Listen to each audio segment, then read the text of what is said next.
নমস্কার বন্ধুরা, আমাদের আরেকটি ভিডিওতে আপনাদের সবাইকে ওয়েলকাম। এই মুহূর্তে পাকিস্তানের যে জঙ্গি সংগঠন লস্কর-ই তৈবা, তারা কিন্তু পাকিস্তানকেই বড় রকমের হুমকি দিয়েছে। কি হুমকি? পাকিস্তানের শাহবাজ শরীফ এবং আসিফ মনির ডোনাল্ড ট্রাম্পের যতই ঘনিষ্ঠ এবং এখানে ডোনাল্ড ট্রাম্পের ব্যবসায়িক যতই স্বার্থ থাকুক না কেন, তাদেরকে কিন্তু শেষ করে দেওয়ার হুমকি দিয়েছে এই লস্কর-ই তৈবা। লস্কর-ই তৈবাকে তাহলে প্রশ্ন রাখতে পারে, লস্কর-ই তৈবা হলো পাকিস্তানেরই জঙ্গি সংগঠন এবং যারা পাকিস্তানের অভ্যন্তরীণ এবং বিভিন্ন সময় বাংলাদেশকে ব্যবহার করে বা অন্যান্য দেশকে ব্যবহার করে ভারতের যে স্থিরতা আছে এবং ভারতের সার্বভৌমত্বের উপর তারা কিন্তু সবসময় একটা আক্রমণ করতে চায়। আর এই যে লস্কর-ই তৈবা আছে, তারা সাধারণত ধর্মের ভিত্তিতে তারা নিজেদের যে সেন্টিমেন্ট আছে সেটা কিন্তু জনসাধারণের মধ্যে পৌঁছে দিতে চায়। অর্থাৎ তারা একেবারে ইসরায়েল এবং ভারত বিরোধী, অর্থাৎ ভারত এবং ইসরায়েল যাই করুক না কেন তার সমালোচনা এবং তাদের ক্ষতি করাই প্রধান উদ্দেশ্য হলো এই লস্কর-ই তৈবা। এবার এখানে আমি আপনাকে কয়েকটা গুরুত্বপূর্ণ তথ্য বলে রাখি। দেখুন, ইসরায়েল এবং আমেরিকা আর এই ইরান, এই যে যুদ্ধটা আছে সেটা কিন্তু প্রায় থেমে গিয়েছিল। বর্তমানে কিন্তু আবার নতুন করে আমেরিকাও ইরানে হামলা করেছে, আর ইরানও এই আমেরিকার কুয়েত, কাতার, বাহরাইন যেসব আমেরিকার যেসব সেন্টার আছে সেখানে কিন্তু আক্রমণ করেছে।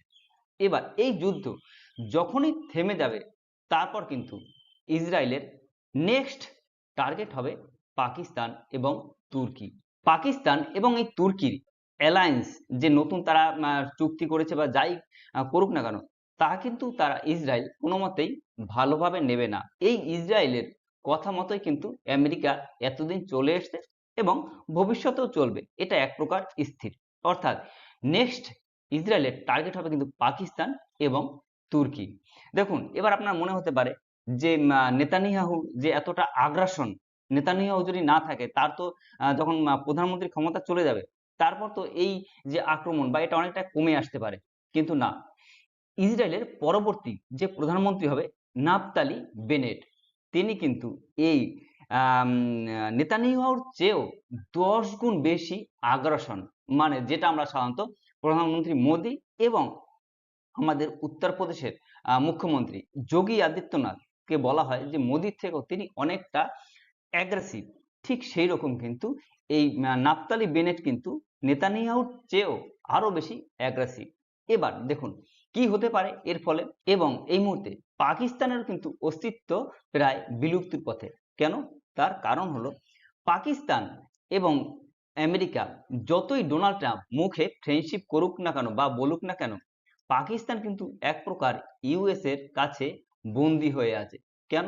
পাকিস্তান প্রচুর পরিমাণে টাকা নিয়ে রেখেছে কিন্তু এই আমেরিকার কাছ থেকে, এবং বিভিন্ন প্রকারে এই যে ডোনাল্ড ট্রাম্পের যে ব্যবসায়িক প্রতিষ্ঠান আছে সেখানে কিন্তু আসিফ মুনিরের ব্যক্তিগত শেয়ার মার্কেটে আসিফ মুনিরের শেয়ারও আছে। এবার যে পরিমাণ ঋণের জালে এই পাকিস্তানকে আমেরিকা বন্দি করে রেখেছে, তাতে আমেরিকার কথা অনুযায়ী কিন্তু পাকিস্তানকে চলতে হবে। এবার এইখানে কিন্তু একটি বড় চাল দিয়েছে আমেরিকা, কি সেটা হলো আব্রাহাম অ্যাকর্ড। আব্রাহাম অ্যাকর্ডটা কি? বেশ এক সপ্তাহ আগে কিন্তু আব্রাহাম অ্যাকর্ড নামে একটা নিউজ পাবলিশ হয়েছিল এবং সেখানে বলা হয়েছিল যে পাকিস্তানকেও যে তোমরা ইসরায়েল রাষ্ট্রকে মান্যতা দাও। দেখুন, এর আগে বলে রাখি, পাকিস্তান কিন্তু ইসরায়েলকে কোনো মতেই তারা রাষ্ট্র হিসাবে স্বীকৃতি দেয় না, এবং পাকিস্তানের পাসপোর্টে কিন্তু লেখা আছে এক্সেপ্ট ইসরায়েল। আর এই ধারা কিন্তু আবার বর্তমানে বাংলাদেশের পাসপোর্টেও লেখা হয়েছে এক্সেপ্ট ইসরায়েল। যদিও এই শেখ হাসিনার পতনের পর বাংলাদেশ এবং পাকিস্তানে কিন্তু সখ্যতা একটা আলাদা লেভেলে চলে এসেছে। এবার বলা যায় না কতদিন থাকে, কারণ তারা তো পূর্বের 1971 এর ইতিহাসটা ভুলে গিয়েছে। যদিও যাই হোক, এবার আমরা একটু আব্রাহাম অ্যাকর্ডটা কি জিনিসটা বুঝে নিই। আব্রাহাম অ্যাকর্ডটা হলো, বলা হয়ে থাকে খ্রিস্টানিটি, জুনিজম এবং ইসলাম এদের পূর্বপুরুষ ছিলেন একজন।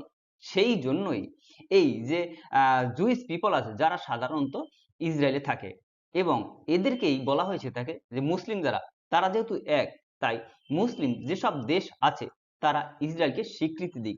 অর্থাৎ ইসরায়েল যে গাজায় যে হামলা করছে বা প্যালেস্তাইনের উপর যে ইসরায়েল হামলা করছে, পরোক্ষভাবে কিন্তু তাদের স্বীকৃতি দেয়া হোক। আর এখানেই কিন্তু পাকিস্তানের সব থেকে বড় দ্বন্দ্ব। যদি স্বীকৃতি দেয় তাহলে কিন্তু আমেরিকা এবং তাদের ভালো হতে পারবে, কিন্তু যদি স্বীকৃতি দিয়ে ফেলে তাহলে কিন্তু পাকিস্তানের সরকার যে কোনো সময় পড়ে যাবে। তার কারণ হলো এই যে লস্কর-ই তৈবা, তারা কিন্তু বলে দিয়েছে যে এই যদি তারা ইসরায়েলকে স্বীকৃতি দেয় তাহলে কিন্তু তারা পাকিস্তানকে আসিফ মনির থেকে প্রধানমন্ত্রী এক প্রকারে শেষ করে দেবে। কেন? তার কারণ হলো এই লস্কর-ই তৈবা সাধারণত তারা একটা ধর্মীয় আবেগ নিয়ে চলে, অর্থাৎ তারা মুসলিমদের আলাদা কিন্তু স্বীকৃতি দেয়, আর সেই জন্যই তারা চায় না যে কোনো প্রকারে এই ইসরায়েলকে স্বীকৃতি দেওয়া হোক। আর তার পিছনে অন্যতম কারণ হলো ইসরায়েল এই প্যালেস্তাইনের উপর যে হামলা করছে এবং গাজায় যে হামলা করছে তার প্রতিবাদ স্বরূপ। অর্থাৎ ইসরায়েল রাষ্ট্র 1948-এ গঠন হওয়ার পর থেকে কিন্তু তারা কোনোভাবেই এই পাকিস্তান ইসরায়েলকে স্বীকৃতি দেয় না। আর এখানেই উভয় সংকটে পড়ে গিয়েছে পাকিস্তান। যদি স্বীকৃতি দেয় তাহলে দেশের মানুষের রোষানলে পড়বে, আর যদি স্বীকৃতি না দেয় তাহলে সরাসরি কিন্তু ডোনাল্ড ট্রাম্পের রোষানলে পড়বে। এবার অনেকের মনেই হতে পারে যে এই খবরটা ঠিক নয়। দেখুন আমি এখানে চ্যানেলে দিয়ে দিচ্ছি, এই যে লেখা আছে Pahalgam mastermind threats to destroy Pakistan if it normalize ties with Israel. মানে এখানে কিন্তু স্পষ্ট করে বলা আছে যে কোনো মতেই কিন্তু যেন পাকিস্তান এই ইসরায়েলকে রাষ্ট্র হিসাবে স্বীকৃতি না দেয়। এবার এখানে একটি কথা আছে, কিছুদিন আগেই কিন্তু প্রায় বছরখানেক আগে একবার হিলারি ক্লিনটন পাকিস্তান এসেছিলেন, সেখানে তিনি একটি বিবৃতি দিয়েছিলেন। সেই বিবৃতিটাকেই কোট করে আমাদের এস জয়শঙ্কর স্যার একটি কথা বলেছিলেন। এস জয়শঙ্কর স্যার বলেছিলেন যে আপনি যদি মনে করেন যে আপনার উঠোনে আপনি সাপ পুষবেন প্রতিবেশীকে কামড়ানোর জন্য, তাহলে কিন্তু সেই সাপ একদিন আপনাকেও কামড়াবে। অর্থাৎ এখানে এই যে পাকিস্তান লস্কর-ই তৈবাকে বড় করে রেখেছে বা তাদেরকে অন্য দেশের উপর আক্রমণ করার জন্য রেখেছে, আজকের কিন্তু তারা তাদের নিজের দেশের জন্যই কিন্তু থ্রেট হয়ে উঠেছে। এটা কিন্তু ইতিহাস আমাদের বরাবরই সাক্ষী দেয়।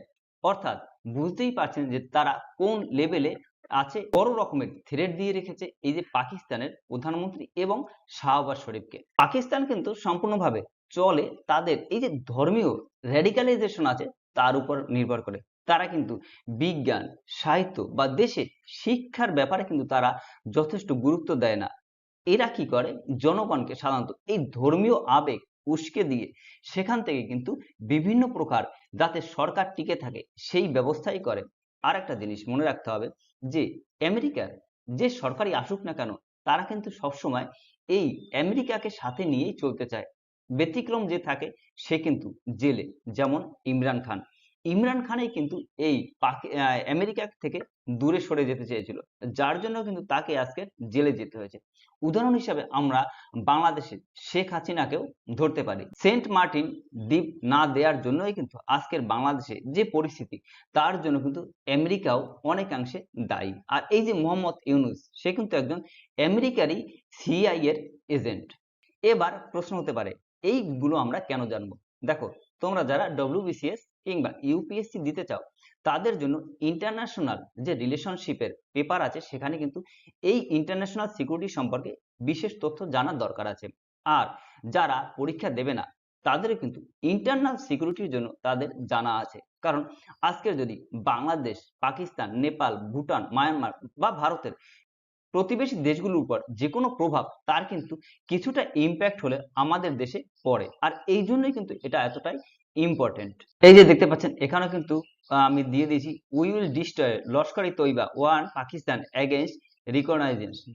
এবার এখানেও কিন্তু এই যে ব্যক্তিকে দেখতে পাচ্ছেন এ কিন্তু সরাসরি পাকিস্তানকে থ্রেট দিয়ে রেখেছে, পাকিস্তানকে। এবার দেখুন ইন্টারনাল সিকিউরিটির জন্য কিন্তু আমাদেরও এটি যথেষ্ট গুরুত্ব সহকারে দেখা উচিত। ভারত কিন্তু সবসময় শান্তিতে এবং তাদের আদর্শে বিশ্বাসী। প্রতিবেশী দেশকে কোনো রকমের ক্ষতি হোক সেটা কিন্তু ভারত কখনোই চায় না। আর এই জন্যই ভারত বর্তমানে শান্তিপ্রিয় দেশের মধ্যে একটি।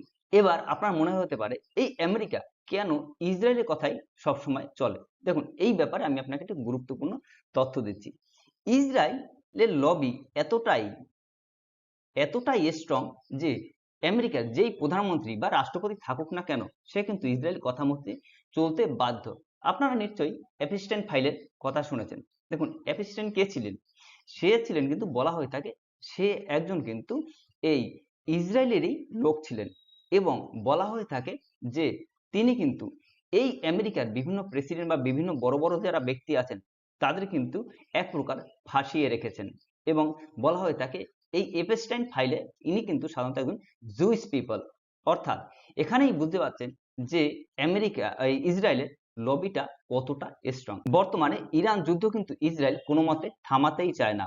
আর এই জন্য কিন্তু এক প্রকার যদি ডোনাল্ড ট্রাম্প এই যুদ্ধ থামাতে চায়ও, বা যদি ডোনাল্ড ট্রাম্প কোনো মতে এই ইসরায়েলের বিপক্ষে চলে যায়, তখনই কিন্তু এই এপস্টাইন ফাইল জনসম্মুখে নিয়ে আসতে পারে ইসরায়েল। আর যার ফলে বিপাকে কিন্তু আমেরিকার রাষ্ট্রপতি নিজেও হতে পারে।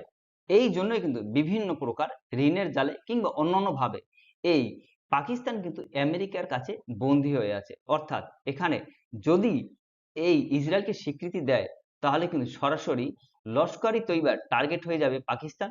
আর যদি স্বীকৃতি না দেয়, তাহলে কিন্তু আমেরিকা এই ডোনাল্ড ট্রাম্পের সরাসরি কুনজরে চলে আসবে এই পাকিস্তান। উভয় সংকটে কিন্তু এখন বর্তমানে পাকিস্তান। এই ব্যাপারে আপনার কি মতামত, তা অবশ্যই আমাদের কমেন্ট সেকশনে লিখে জানাবেন। দেখা হবে পরবর্তী ভিডিওতে। আর এইরকম ইনফরমেটিভ ইন্টারন্যাশনাল ভিডিওর জন্য অবশ্যই আমার চ্যানেলটি সাবস্ক্রাইব করে রাখবেন। আর এইরকম ইন্টারন্যাশনাল ইনফরমেটিভ ভিডিওর জন্য অবশ্যই আমাদের এই চ্যানেলটি ফলো করে রাখবেন। দেখা হবে পরবর্তী ভিডিওতে। Thank you.